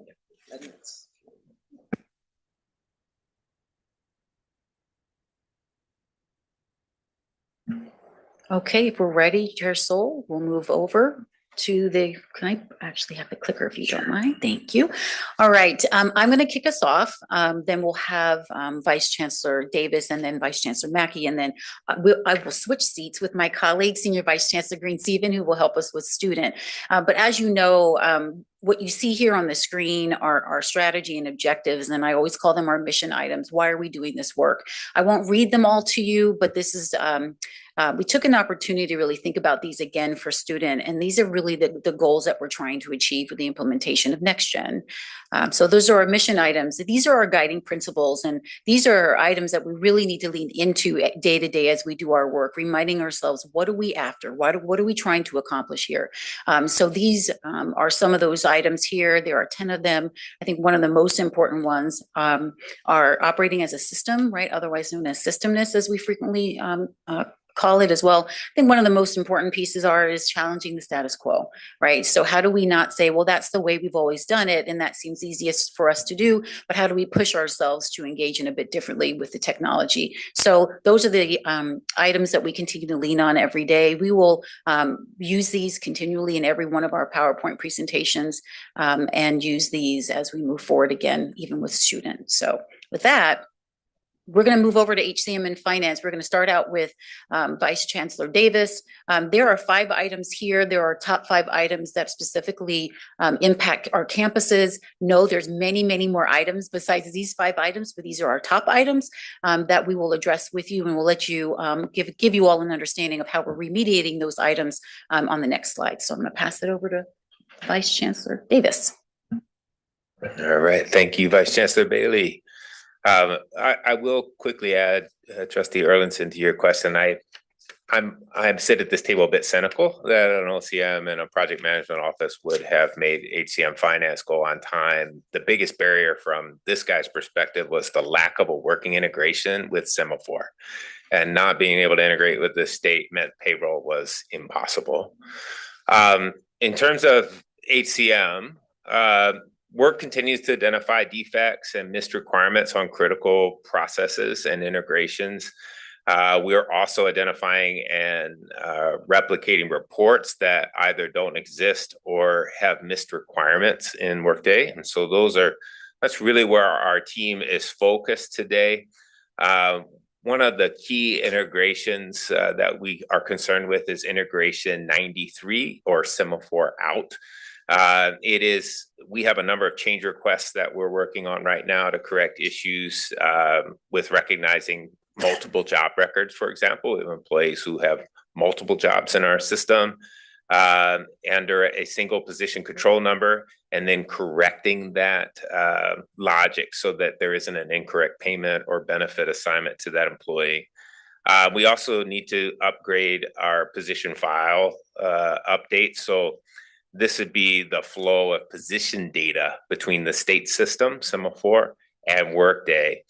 When that integration fails, then it has downstream effects, delays in job postings, hires, promotions, additional faculty positions, et cetera. So we're working closely with IT to correct those defects and improve the error logs, and then train and provide updated documentation to campuses so that they, if there's any change in their business process, they're informed about that. In terms of the next 30 or 60, 90 days, referencing the slide up there, HCM is focused on 2 priorities on this list primarily. One is the completion of payroll posting through the current pay period, which we are on pace to do. In fact, I believe we are largely there. And then design the long-term solution for timely and accurate payroll posting procedures going forward. The other piece that is on this list for HCM and finance is the pay details report. We are actually, it's a misnomer to call it a report. It's actually a dashboard that configured of 4 or 5 reports that the end user will view on their screen as one report, but it's actually several. And it'll provide all employees, but primarily I'm thinking of the teaching faculty, access to comprehensive schedule and actual pay information. So employees that aren't paid by the credit can go out to the state and get a pay stub, that shows them most of everything that they would need to verify the accuracy of their pay. But our teaching faculty aren't able to get enough information from a pay stub to verify that it's accurate. So the pay details report is the priority for us. I think those are the main things. I will just add quickly before I turn it to my colleague, Vice Chancellor Mackey, that we are also working with the Office of Change Management team to improve job aids and quick reference guides. One of the fun things that I get to see before I turn it over, but I really want to tell you about it. There are a couple of like Microsoft Teams, and there's 150 something people in the HR community. And I watch them every day ask one another about some barrier they run into on recruiting or some kind of issue. And then as a peer group in real time, give one another information to help them knock that barrier down. It's really, I just kind of sit on the sidelines and watch it happen, and it works quite well. So I'll turn it over. Unless there are questions for me, I'll turn it to my colleague.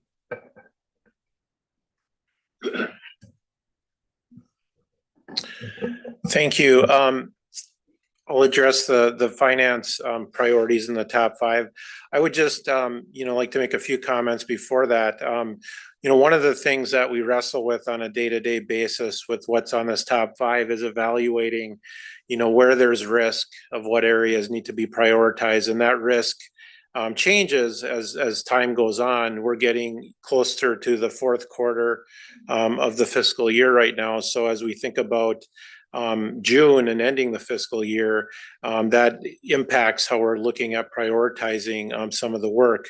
We also receive a significant amount of feedback through this presidents, through the CFOs with regular communications, as well as through the steering committee meetings, and that information is really helpful. At least for myself sitting here, I'm hearing things at a very high level, but hearing, specifically what the day-to-day operational impact is for a campus is important.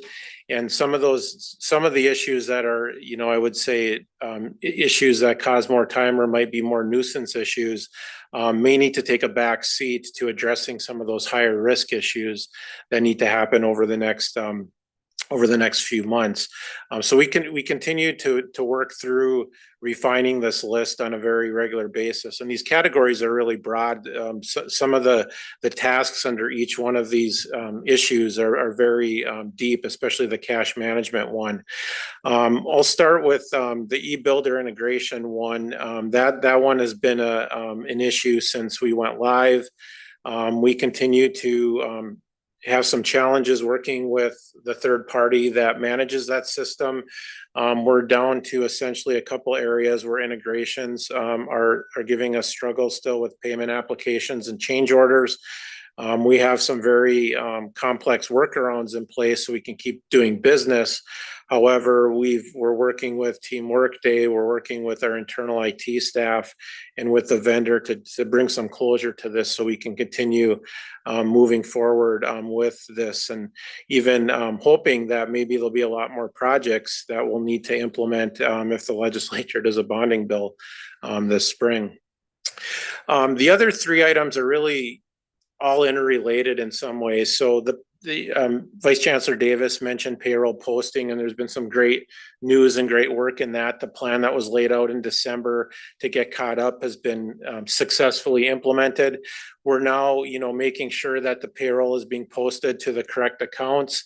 As we went through that process, there was a lot of errors that occurred and things that went into what we call default accounts, where they need to be allocated to the correct areas. And if we needed integrations to be put in place so that campuses wouldn't have to do, literally thousands of manual corrections in some cases. So that testing has been occurring in that area and will be rolling out soon. So that April 25 deadline is hopefully one that we'll be able to meet, but that's been a significant lift for many people. And of course, payroll being our highest expense as a system, it's really critical we have an accurate accounting of that. The cash management one, there's several different layers of that having to do with our local cash, our state treasury, our bank transfers, also a new process called intercompany billing and receipting that when it is stabilized, we won't have campuses having to bill one another for work. It will all happen through Workday. So we're working through those processes. We've escalated work in that area to Team Workday and I've requested additional internal support as well. There's a large list of change requests that go along with this work. Some of it is because of defects. Others is improving processes as we learn more, but this is one area where there's 2 phases of it. We've caught up in some of these areas, but now then after we catch up is being able to stabilize that work. And then the budget to actuals reporting, obviously, that is a critical management tool needed for all of our stakeholders. And now that our expenses are getting caught up to be posted, that information will be more meaningful. But there's still work to do in, making the reports readable to both financial folks as well as non-financial folks that rely on that information. And I think I have a question. We started writing checks to employees on Workday, I think last July or August. Why is it so difficult and why does it take so long to get a pay stub function so that the employees can see what they got paid, what withholding was done, what insurance payments were made, et cetera? Sure. So the employee pay stub has been available since go live. It's insufficient for teaching faculty, but it is sufficient for the things that you mentioned, like deductions from my paycheck for withholding for taxes or benefits, or what my net pay was and how it was directed. What it does not do for our teaching faculty is assure them that the credits they are assigned are paid at the right rate, and that they are paid for enough of the credits they're assigned. So if there are variances in my assignment from semester to semester, year to year, it'd be hard for me to track that without the pay details report, which would take that teaching faculty assignment and show the math behind the paycheck that comes with it. So this is at least partially related to the complexities in how we pay these employees. Yes, that's correct. It is related, I think, to the complexity, again, principally of teaching faculty are those who are paid by the credit as opposed to by the hour. Thank you, Madam Chair. So on the last side, we had the payroll piece being by March. We have the budgets to actuals by April. What's your level of confidence that by end of April we will have that complete?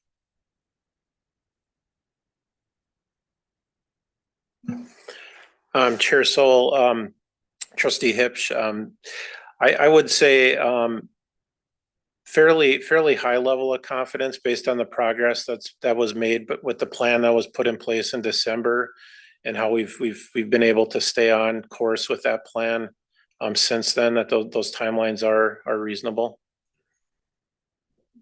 If I may follow up, that budget actual one is the one that really has me concerned, just because of, we're getting towards the end of the year. We're, with budgets where they're at and what's coming in the legislature, that's going to be critical. So the ask would be, is there anything you need from us to help move things along or prioritize things, or are there additional resources you need to improve that level of confidence that you'll hit that date? Chair Sol, Trustee Hipsch, I believe that the FIN team, we have made some escalation requests to get some additional IT resources from Team Workday, as well as perhaps internally to assist with that work. We've also, because we have an integration with the state, campuses are at various levels of being able to track their spendings, because there is good data within the state system of what's been paid out for payroll since day one when we went live, as well as payments that are made to vendors. But it is a huge priority. And I know from what I hear from campuses in particular, as well as from other stakeholders, that this is a big issue. But until the data is caught up, then the reports, of course, aren't accurate. So the April deadline is critical. And you're right, there's a lot of volatility in planning that needs to be addressed, where that data is critical to being able to look at different scenarios.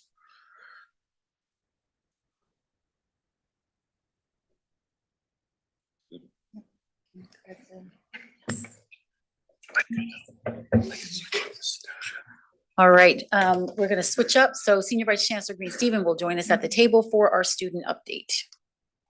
There you go.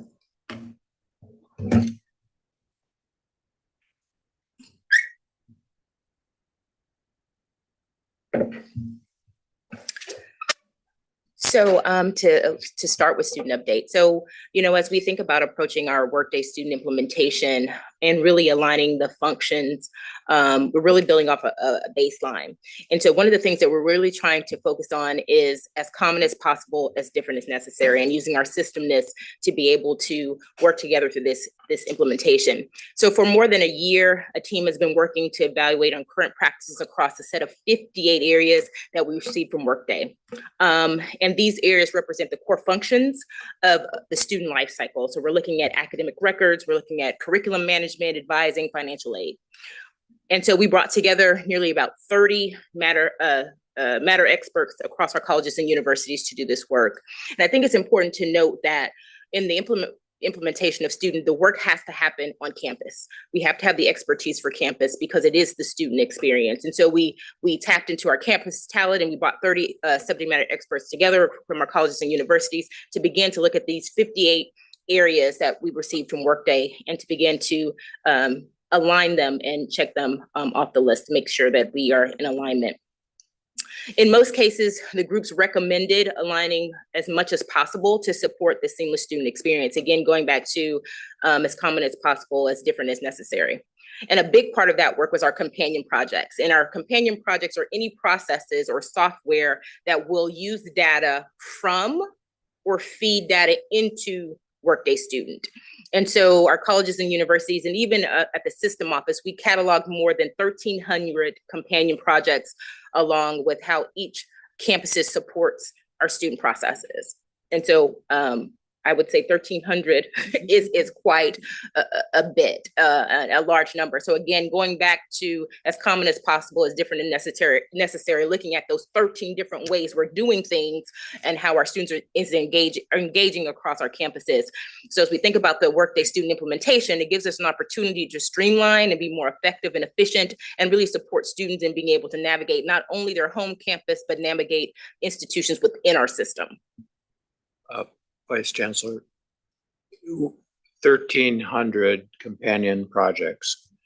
That number seems large to me, but what is a companion project? And is this kind of a proliferation of a number of small projects on a number of campuses that people have gone in different directions to manage similar data? And are we trying to corral this back so we have fewer than 1,300? Bingo.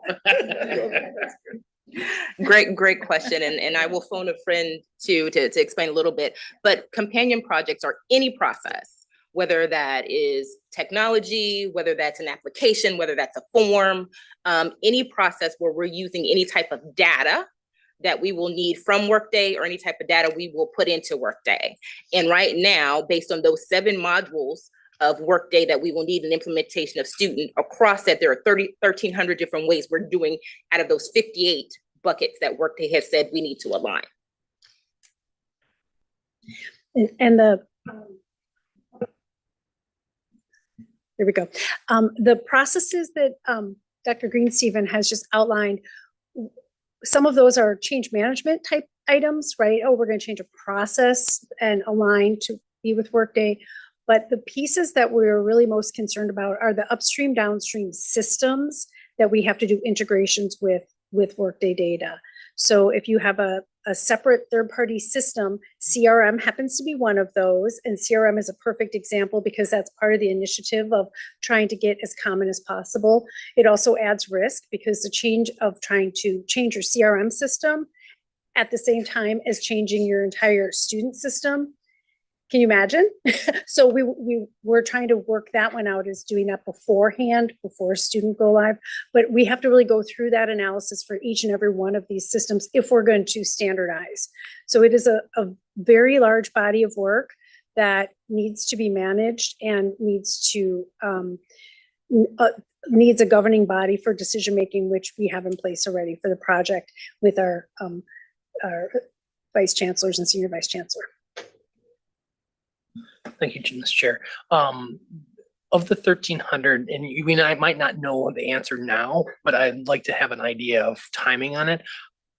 How many of those 1,300 are critical showstoppers that will prevent us from going live with student?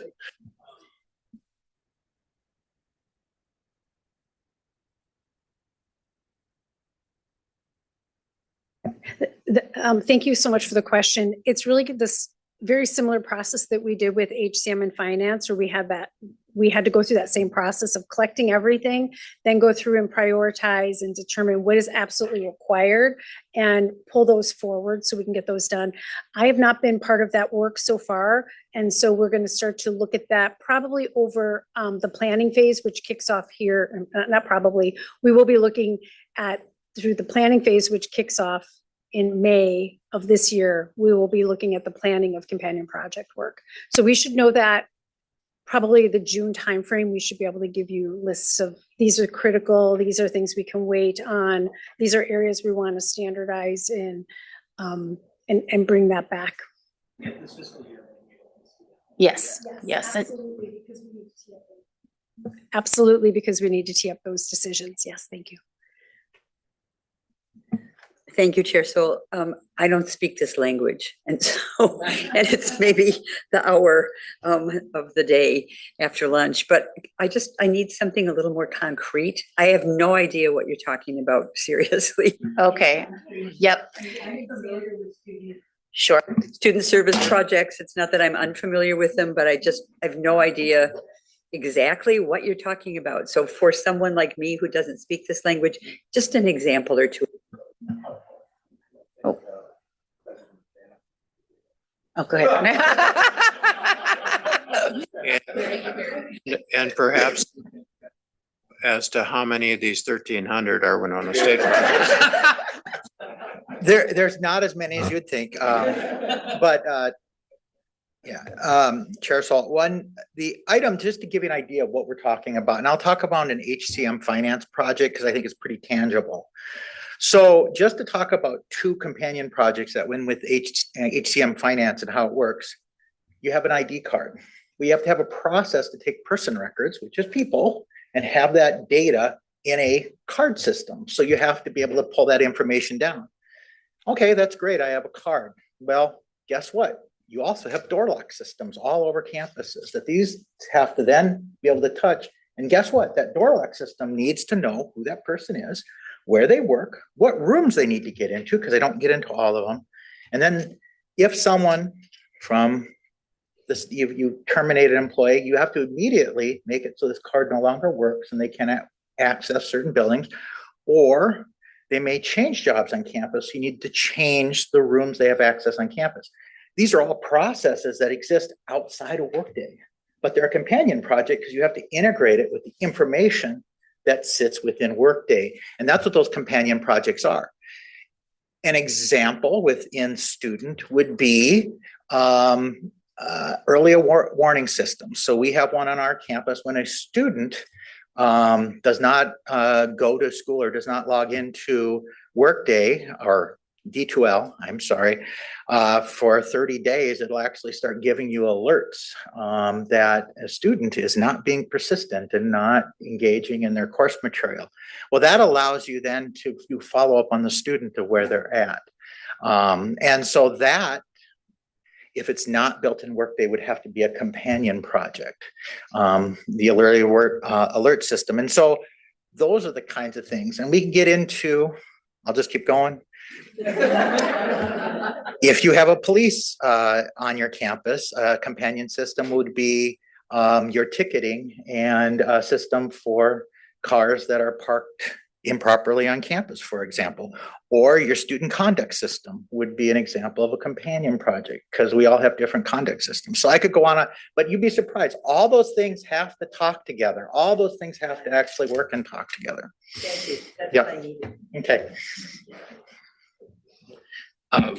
Thank you, Chair. So I would just want to note on this topic, shout out to the presidents. They've been great about trying to work together and narrow, conceivably you could have, we got 33 different institutions, could have 33 different processes they're using, but the presidents have shown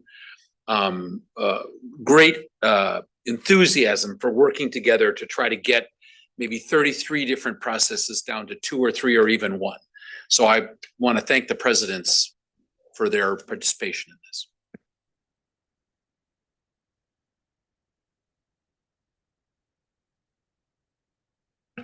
So as we think about, the folks behind the work, we're really looking at, the staff and the roles. And we talked a little bit about some of the roles that are needed to be able to do student implementation.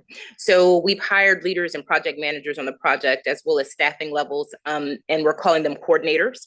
And again, these are experts from our campuses that are across the 6 functional areas of Workday.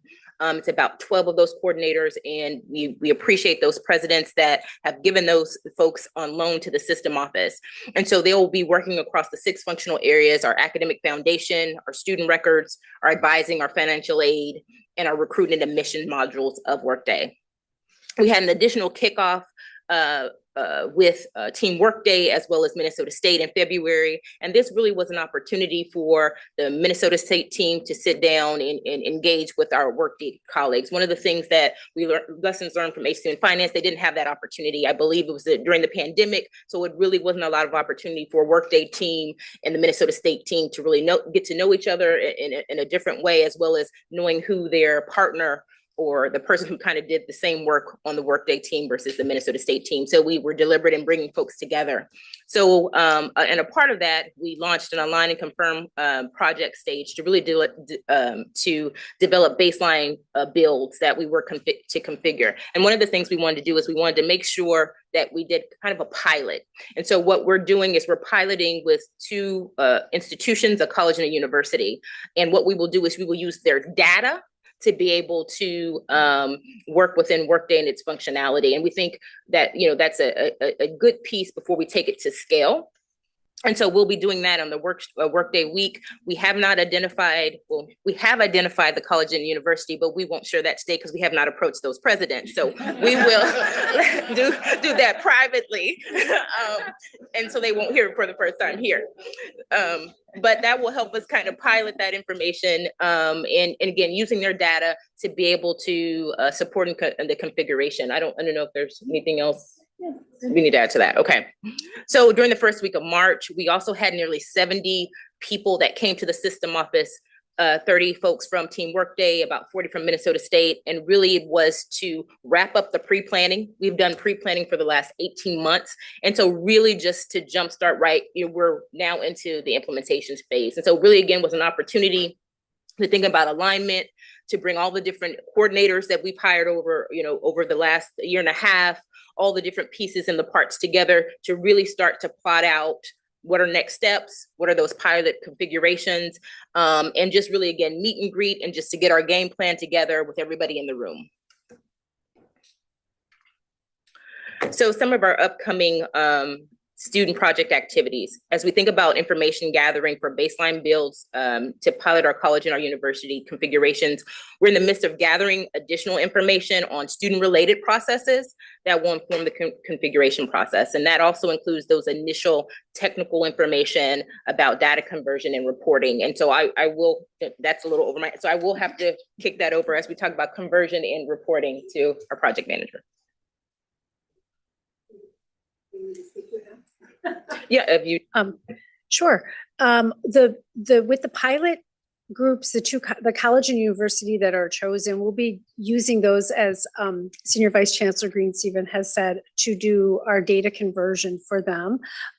As you might remember, some of you, and I'll just address Trustee Hibbs for a minute, that we did have some data conversion issues that cropped up on us kind of towards the end that we discovered and actually put in another build.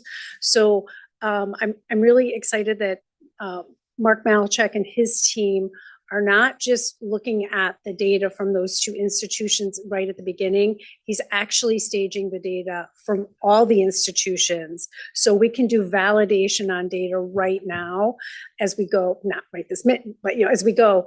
And then the 2 institutions are just the ones that we're actually going to port the data into Workday. But all the data validations will be done across the 33 as we go. And then the configuration, I'll speak to that for a moment. while we're selecting 2 institutions to do the data conversion, the configurations will be the middle of the road for a 2-year and the middle of the road for a 4-year. So we are not selecting an institution to configure around. We're doing a baseline configuration that then that we think will hit 80% of the need for the 2-year and 80% of the need for the 4-year. And then, of course, this is just a very high level configuration, a very minimal amount of data conversion at this kind of prototype stage. And then we do the roadshow on that for 3 months. And then we really get down to business with configuring for each institution going forward and data conversion into the system. Okay. So, and then the last,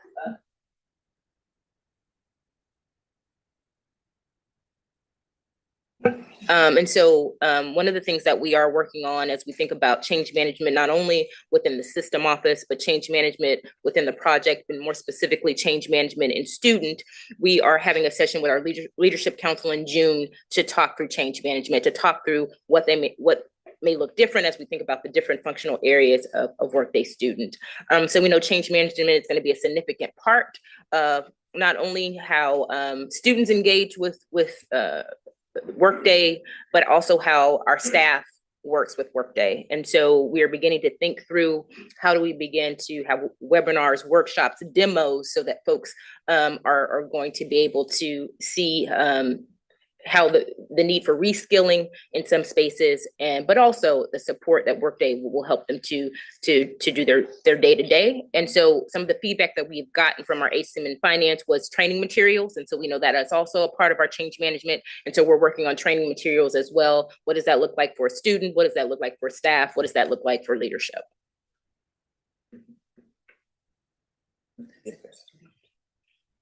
And that's the update I have, but if there's any other questions. Any questions for student before we get into budget with Vice Chancellor Mackey?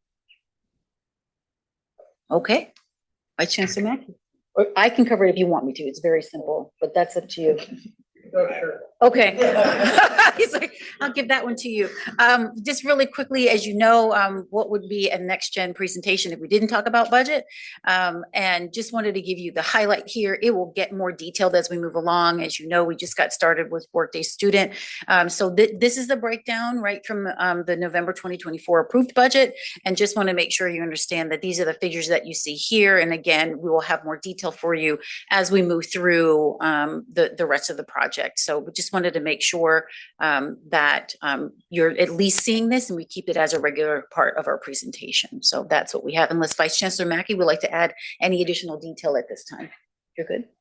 And it doesn't relate to the allocation model. Yes, this is separate to the allocation model. So I'm appreciative of that as well. Any questions around that? Okay. Okay. Is there another module here? Okay, we're done. No more modules.